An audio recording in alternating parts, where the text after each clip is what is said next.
चंदा, शादी के इतने सालों बाद आज पहली बार ऐसा लग रहा है कि मैं अपनी चंदा को पूरी तरह से समझ नहीं पाया। जिस तरह से तुम नीचे खड़ी वसु की परीक्षा ले रही थी, वो मेरी चंदा नहीं हो सकती। मेरी चंदा का दिल वसु पर शक कर ही नहीं सकता, और ये बात तुम भी अच्छी तरह से समझ रही हो, इसलिए अभी तक विचलित हो। बार बार बात मत बदल, मेरे सवाल का जवाब दे। क्या तू छोटे हुकुम को सिर्फ अपना दोस्त मानती है?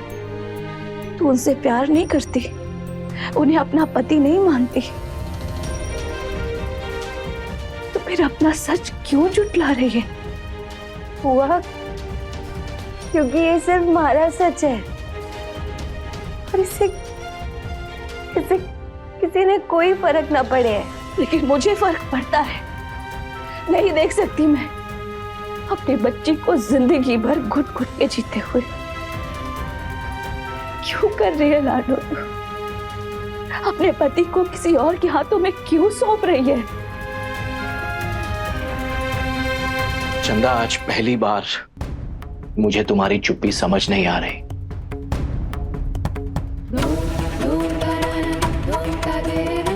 हाँ, हमने वसुधा की परीक्षा ली। अपने बेटे की खुशी के लिए हम अगर थोड़े से स्वार्थी भी हो गए तो इसमें गलत क्या किया? हम माँ हैं और माँ होने के नाते हम अपने बेटे की जिंदगी के साथ खिलवाड़ होने नहीं दे सकते। लेकिन चंदा, तुमने वसु की सच्चाई पर शक किया। वो वसु जो अपनी देवी हुकुम की भक्ति और सेवा के लिए जी रही है। सा, हमें देव और वसुधा की दोस्ती से कोई आपत्ति नहीं है, क्योंकि हमें मालूम है कि दोनों को अपनी मर्यादा पता है। देव में हमारे और वसुधा में हनुमंत के संस्कार है। लेकिन इन सब के बावजूद हमें देव और वसुधा के बीच एक अलग तरह की बढ़ती हुई नजदीकियां दिखाई दी। इसलिए हम बस तसल्ली करना चाहते थे कि वसुधा के मन में कोई और बात तो नहीं। लेकिन चंदा, तुम सा, हमें पता है वसुधा इस घर में सबकी लाडली है। वो हर तरह से गुणी है, घरेलू है, संस्कारी है।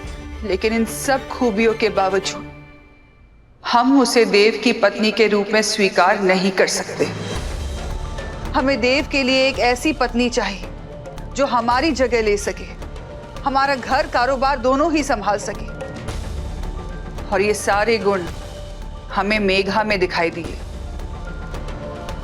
और इसलिए गुरुजी की हाँ ना होने के बावजूद हमने शादी की तारीख भी निकलवाई और निमंत्रण पत्र भी छपवाया, क्योंकि हमें पूरा यकीन है कि मेघा ही चौहान परिवार का भविष्य है। लेकिन चंदा, अगर आज वसु तुम्हारी परीक्षा में फेल हो जाती तो हम उसे उसी वक्त इस घर से चले जाने को कहते हैं, और उसके जाने के बाद इस घर में वसुधा का नाम कभी नहीं लिया जाता। देवी हुकुम, मैं आपके लिए मालपुए बना के लाई थी।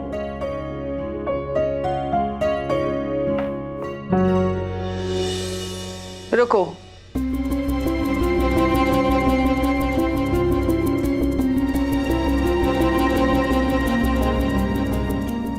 वसुधा, हमारे घर की हर बड़ी खुशी में तुमने हमेशा हम सब का मुंह मीठा करवाया है, पर हम सब हर बार तुम्हें भूल जाते हैं। इसलिए आज हमसे पहले तुम अपना मुंह मीठा करोगी।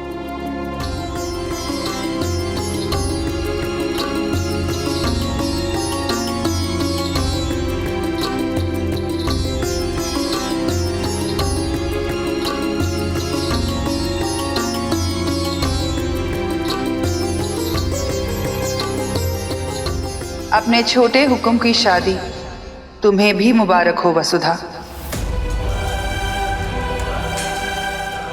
धन्यवाद देवी हुकुम।